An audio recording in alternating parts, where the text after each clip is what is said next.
Welcome to my YouTube channel, which is me traveling around Australia and interviewing people about their story and their passion. My name is Christina, and I'm a producer and also presenter of my radio show, The Diva Show with KC Radio 97.7 FM. I'm based in Australia, and I'm now traveling around the country doing a little bit of everything, having an adventure, and basically finding people so they can share their story and their passion. I've done that for many years, and I thought I'd like to share this with people. And that's what I'm going to do. So now this YouTube, I'm just starting it. I'm just a newbie with YouTube. This is basically a recap from the radio show I have. And you will hear people that I have interviewed. These people are people from all kinds of life. Because I believe that everybody starts somewhere and everybody has a story. So come with me around Australia. And I'm living in a van, so I never know where I'm going to end up or where I'm going or for how long I'm going. I have no idea. Let's see where it takes us. But thank you for getting to my channel. And today we're going to start to listen to Simon Wincer. Simon is an amazing man, and he has a long history in TV and in movies. He's very famous. He got a lot of awards. Yeah, he's just a little bit of a legend, I would say. I met Simon when we were going on a horse ride in Australia for 10 days for a charity called the Kids Charity. And yeah, that's how we met. He's lovely, he's a beautiful man, and yeah, here we go. Listen to what he has to say about himself and his story. But before we go on that, please subscribe and please like. And it's more stories coming, and if you like, please comment. If you like to be on the show, please let me know. All right, but happy networking, and let's keep going. Good evening, listeners, and welcome again here to the Diva Show on KC Radio 97.7 FM. Today I think I can say a legend on the show, and I'm so pleased that he took his time to be part of the show. And I'm going to let him to introduce himself. But before we do that, welcome to the show, Simon. Thank you very much, Christina. Oh, the pleasure is all mine. All right, Simon, I know a little bit about you. You told us, or a group. But I don't know if the listeners do, so please tell us, who are you? As you know, my name is Simon Wincer, and I guess I made my name in the film and television business, which when I left school, I started as a mail boy at the ABC, which is sort of the equivalent of the BBC, I suppose. People would know that in your part of the world. And worked my way up from a mail boy until I eventually became a director and managed to have a little success in that field with films that I guess we'll get to talk about during this program. But I guess I'm most famous, I suppose, in Australia. I produced a very successful film called The Man from Snowy River, and followed that a film I directed called Far Lap, which is a story of a famous Australian legendary racehorse. My career then took me to America, where I got to make a number of movies. I won an Emmy Award in television for an epic mini-series based on a Pulitzer-winning prize novel called Lonesome Dove. And in the movie industry, I made a big hit movie for Warner Brothers called Free Willie, which a lot of people will also have fond memories of. So that's me in a nutshell. Well, I've seen all of them, and I think they're great movies. But so tell me, where did you start? Where were you born? Look, I was born in Sydney, Australia, and educated at a very. My childhood days are very happy, but life for me was all about sport in those days. Surfing and sailing and horse riding were my passions, and I did them all from a very early age. But when I completed my education, I got a job as a mail boy at the ABC, and from there became a studio hand and then a floor manager, did a bit of camera work, and then eventually got to direct tiny little segments and so forth. And then I found my way to England and worked in television over there, and then eventually came back to Australia and began my directing career doing police shows for a famous company called Crawford Productions, which used to make cop shows for the various networks in Australia. And I cut my teeth doing those, and it was great because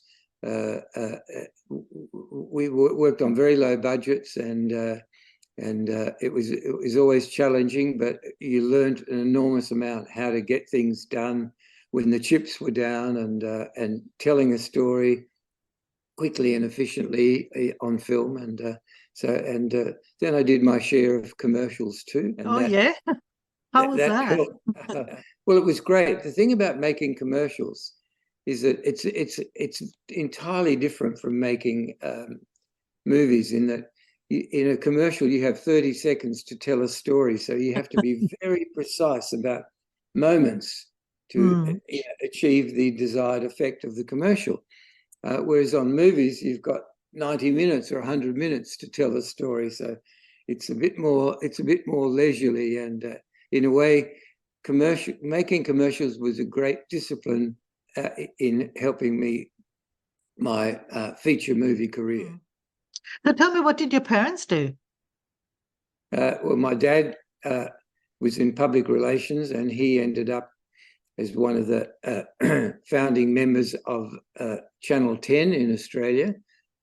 He started with them about 18 months before they went to air. That would have been in the early 60s. And he was in charge of publicity and promotion. And Mum was very much just a housewife. She didn't work, except I think during the war years she may have she worked with, as most women did in the Second World War. So what do you think is the best advice you got from the parents that you think you took with you in life? My parents just encouraged me to do what I wanted to do, to be happy. It was an interesting story because it was always assumed when I was still at school that I'd go to university and do a degree, in business or accountancy or law or something like that. But one morning I visited a television studio, Channel 9 studios in Sydney, with my dad one Saturday morning. And it was in the very early days of television in 1958. Wow. And Dad had a meeting, so I stood outside this studio and the door was slightly opened, and I watched them do this show live to air called The World of Sport, and this whole world lit up before my eyes. Wow, this is fantastic, cameras and lights, and so that really sparked my interest. And took a while before I was bold enough to tell my parents that I really wanted to work in this new world. But eventually, when I did, they thought, well, that's a great idea, because here's an industry that's only been going 2 years in Australia, and it has an enormous future. And so off I went. Wow. Yeah. So if you look back, you say it was an early age of TV. So how did you see that? Do you think that was a good age for you, like a good stage of TV to come in as wanted to do your career in that industry? Yeah, it was, because television was very young in Australia. It was 2 years old. There were only three networks at that stage. There was the ABC, there was Channel 7 and Channel 9. And but they were growing quite quickly, and so there were opportunities for anyone that was smart and had a bit of nous and was willing to put in the hours and the hard work could get on very quickly. And that was what happened with me. I was still, playing the role of floor manager when I was 19 and a half, and that was a very important role, particularly in those days, and in charge of the studio floor and giving directions to depending on whether it's the news or a drama or the cast and everything. And so it was a great place to learn. Mm. So what do you think was the advantage from you to actually coming from the bottom and work yourself up? Well, I think just seeing, rather than study and go to a college and learn about all this, the fact of being there practically and seeing, working with different, first of all, for me, producers and directors, and seeing how they operated, you absorb all that. And eventually, when you get to do the job, their influence, you've sorted it all out and said, I like that bit and I like what he does there. And you develop your own techniques, and it just all comes through experience, and that's what it all is. And rather than, I think I was fortunate in growing up that way, and learning to see everyone's job from the inside, so to speak. Absolutely. Can you remember like one of the most exciting in your early career?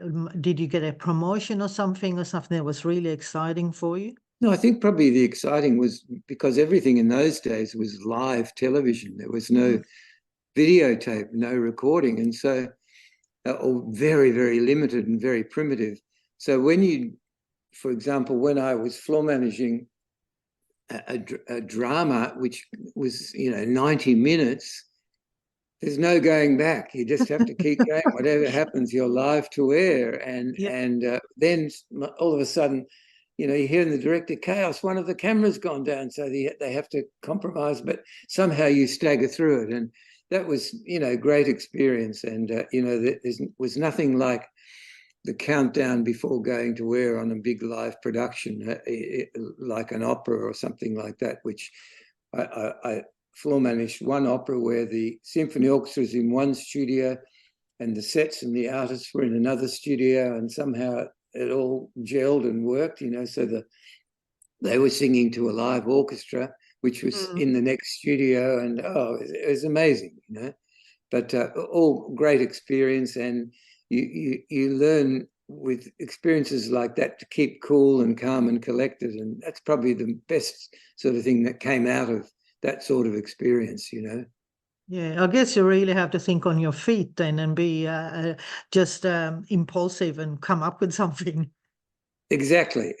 Think it. You couldn't have put it more succinctly. Exactly. All right, we are back, and I'm here with Simon. He's starting to tell his really exciting story. So, in the television and in the movie industry, uh, working all those years, especially when you started, did you have any good mentor, or did you get help on the way to, to learn and to? Did you have someone you look up to, not to hold a hand, but that supported you? Yeah. In my early days, when I first started directing these cop shows for television at a company called Crawford Productions, there was a wonderful man there who was also a very good writer and good director. His name was Ian Jones, and Ian, when I first started directing, he taught me a lot, but not, and was a great sort of mentor. And eventually, I worked on a number of very well-known television productions that he had created. One was called Against the Wind, another one, The Sullivans, Oh, wow, another that's one big called shows. That's big Matlock shows. Police, Yeah. Homicide, Mm. Division 4. Ian had created all these shows. But Mm. we eventually became very close friends. And in fact, further down the track, we formed a partnership and made a film called The Light Horseman, which he wrote the film, and which we both produced and I directed. It was a sort of epic story about the Australian light horse in World War I that took place mainly in the Middle East, in what was then Palestine, and based on a very famous charge called the Charge at Beersheba, which Beersheba is now part of Israel. Oh, But wow. so Ian was a great mentor to me, and then we became great friends and also great partners. Mm. So, what do you think is the most exciting you have produced or directed? movie? An often asked question, and it's a very easy one to answer, because it's a bit like asking a parent who's their favorite child. You can't pick. Look, there are ones that are very special to me. I suppose if in Australia, Snowy River is very dear to my heart because it was 3 years of my life. Far Lap, very special because it's based on a man called who loved this horse called Tommy Woodcock, who was its strapper and then became its trainer, and they had a wonderful relationship. And he was still alive when we made the movie, so getting to know him was wonderful because he was the most delightful but humble human being, and you could just see that animals loved this man. I suppose in America, I'm most famous in television for Lonesome Dove, which is this epic 8-hour miniseries based on a Pulitzer-winning prize novel called Lonesome Dove, written by a famous American author called Larry McMurtry. And that was an enormous success. And I won an Emmy Award as Best Director of a miniseries in 1988. So that was a huge honor, and something that you could only dream of, because the thing about Lonesome Dove was it was the most wonderful book. It was beautifully adapted. The screenplay was fantastic. And every director in America wanted to direct it, but I was the lucky one chosen, I think, based on the fact that I've done a couple of very big movies and also some very successful television shows for CBS, and they really liked me as a director. So eventually I was the one chosen to do that miniseries. I'll tell you a little story if we can digress a little bit. Yeah, sure, go for it. I was flown to America from Australia for an interview to direct this miniseries, and when I got there, I went straight from the airport, from the flight to Australia, to what was then MGM Studios, and all the CBS executives and a couple of the producers to be of Lonesome Dove were coming out of a screening of The Light Horseman, which I just finished making in Australia.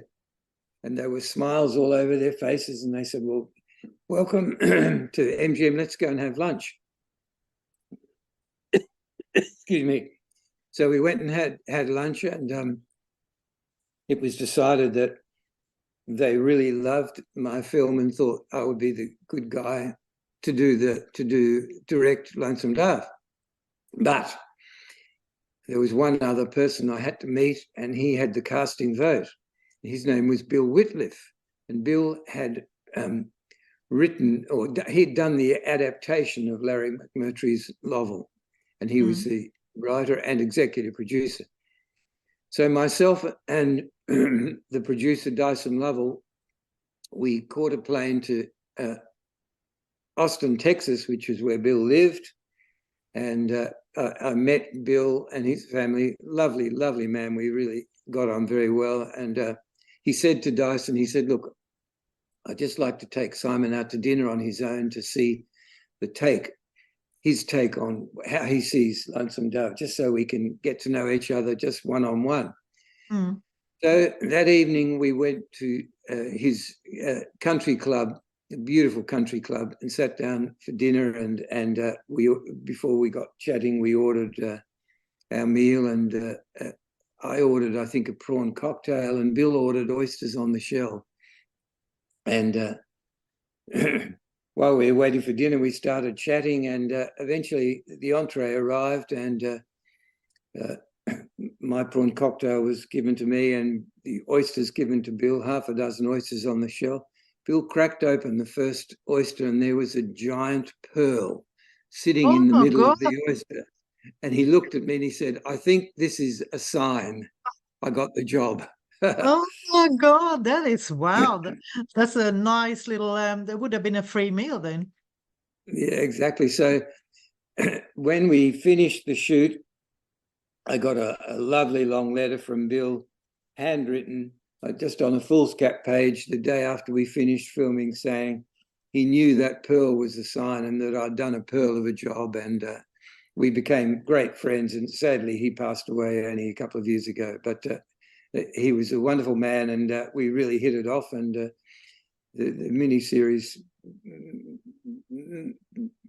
mainly due to his great adaptation, and he was an absolute aficionado of the West, and because the story is about, for those that don't know, it's about an epic cattle drive from the Mexican border on the Rio Grande River to Montana, and it's a wonderful character-driven story that the Houston Chronicle actually headlined its review with maybe the best Western ever made. So that was fantastic. Oh, wow. That's an honor. So tell me, you seem to be drawn to movies with animals. What do you think that is? Well, animals make great stories because they're always very emotional. People love animals, and most of us have a cat or a dog or even a horse in our lives. And I've always had a great love for animals. And what the sort of stories that I'm drawn to, not so much animal stories as stories that have a lot of heart, a lot of emotion. And if you look at a graph of all the films and jobs that I've done over the years, it is, you will see that there's a very strong emotional through line. And that's the sort of stories that I'm drawn to. They've always, as my wife says, your movies make me cry, you know. And so I suppose, but yes, there are some great animal stories, but of course I've done lots of things without animals too. Yeah. Do you have any pets yourself? Oh yeah, we have 2 border collies and too many horses, because I've been around horses all my life, and we have a horse farm here where, although I'm an ex-polo player, I retired a couple of years ago, but we still have teams that are just at our farm and use all the facilities, and that's been a part of my life for quite a while. Oh, wow. Exciting. All right, we're back, and I'm here with Simon. I'm just curious to hear, when you got your Emmy Award, tell us, I mean, you're standing there on a huge stage. You know they've got millions of eyes looking out there. How do you feel? Well, here's another story, because I wasn't there. Oh, Can you no. believe? My wife was there with a girlfriend of hers, because it was, for me, the first day shooting on a movie in Australia called Quigley Down Under with Tom Selleck and Alan Rickman, and so I could not be at the Emmys. Can you believe that? The only time I've won anything major, and I couldn't be there. And we were actually filming on location in Central Australia, about 60 miles outside of a town called Alice Springs, where we were based. And I remember this very excited car coming roaring down to the set, and with clouds of dust and everything. And you won, you won, you won, you know, from a young office assistant that came out to break the news that they'd just heard. And so Tom Selleck took us all out to dinner that night, and we had a great celebratory dinner. So I've never had that feeling of standing up on that stage wondering what to say. Oh, you might have another one coming soon. Who knows? Who knows? Yeah. Yeah, wow, that would have been a great, great feeling.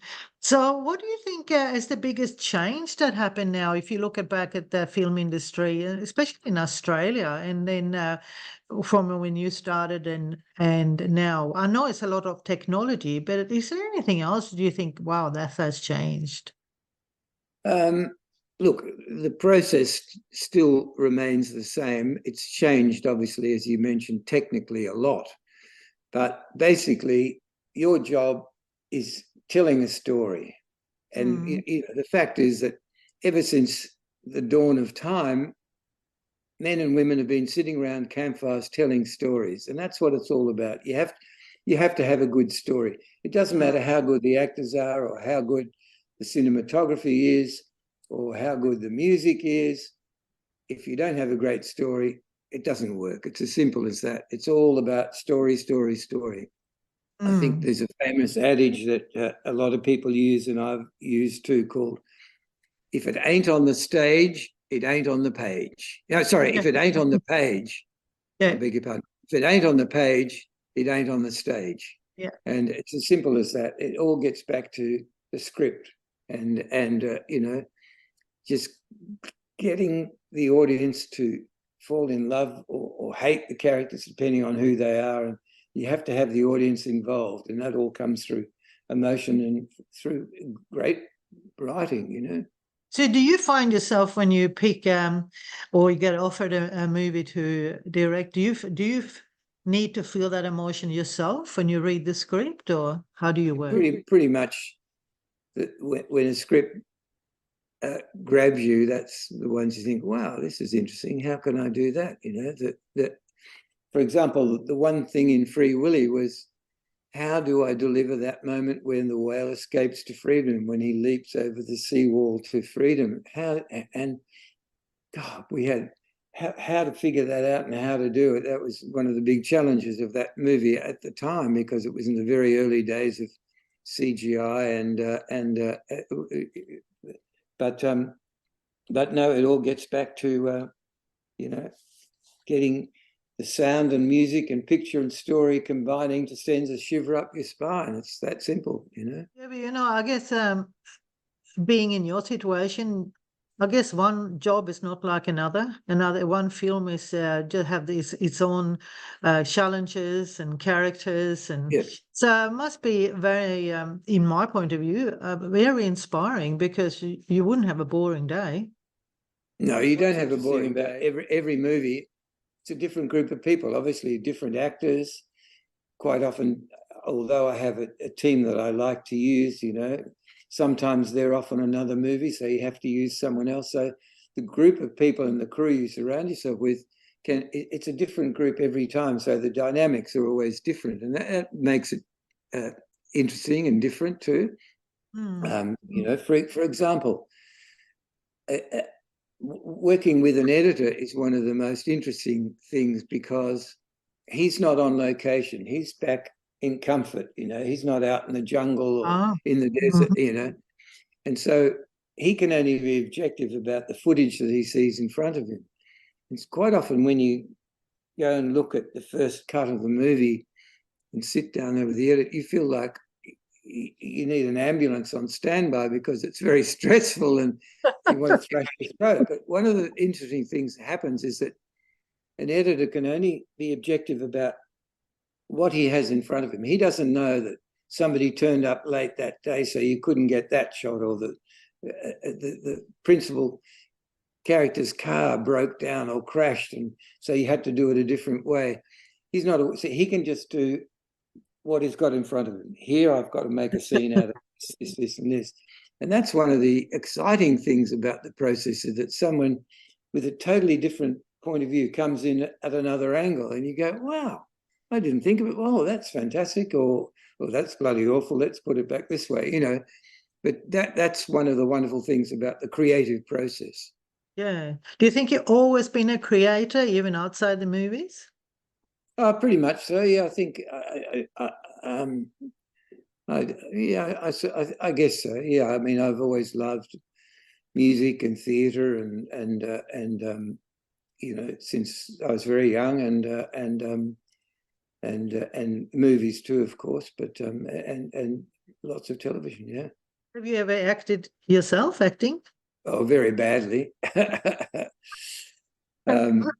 Yeah, in my early days when I was working at the ABC, I also worked part-time in a theatre in Sydney for a couple of years, and as an actor, and mainly because I wanted to learn the process of directing from an actor's point of view, but I wasn't a very good actor. No, and I even stage managed in the West End of London when I first went to England to work, and I was a stage manager there, and had to understudy a couple of parts, and it was quite a high-powered cast at the time, but luckily I never had to go on because I would have been terrified. Okay, guys, we are back, and I'm here with Simon. And I was just wondering if there is any listeners out there that would like to get their foot in this industry, the film and television. Would you have any advice for them? Well, the advice is to start at the bottom, get whatever job you can, and then just work, and be better than everyone else. It's simple as that. Apply yourself, watch and listen and learn, and do every menial task that needs to be done. A lot of people start in the business as, runners, and they work their way up like that. And a good friend of mine, for example, who's a very well-known executive now, but she started as an assistant to Steven Spielberg, and then her name is Kathleen Kennedy, and then she became his producer and did about 10 films with Steven, and now she's a high-powered executive. She runs Lucasfilms for Disney, and but Kathleen started right at the very bottom, and Spielberg just loved the way that she put together lots of his little ideas and drawings and put them in sequence and it all grew from that, and that's the best way, I think, as I came up to. I mean, yes, it's good that film and television schools are fantastic and turn out some great people, but experience, you can't beat experience actually on a set, in a big, movie production, because there are lots of jobs, and there are lots of ways you can go, whether it's in design or camera or production, et cetera, or post-production, sound. It's a very diverse industry, and it offers lots of opportunities, but it all starts with you need hard work. So I guess if you go from the bottom as well, you get a good understanding how everything works. And I guess you also will appreciate everybody, what everybody does. You become what I guess a good team worker as well.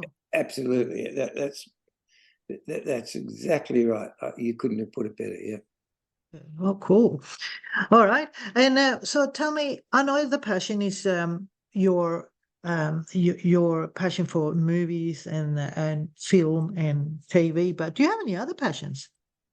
Well, horses, Yes. of course, because since I was 4 years old, I've been around horses and ridden them all my life, and I have a picture of my parents took of the very first time I ever rode a horse. It was a riding school in a little town in the Southern Highlands, south of Sydney, called Bowral. And you can just see the look on my face, sitting on this little pony, an absolute joy. And from that day on, I fell in love with horses and was around them all my life. And, and lucky enough to, have, because it became a passion, I certainly know in films, knowing what they can and can't do, because I made a lot of horse movies and westerns and a couple of racing movies, and one in the States called Bluegrass, which culminated in the two protagonists racing against each other, their horses in the Kentucky Derby, which was great. So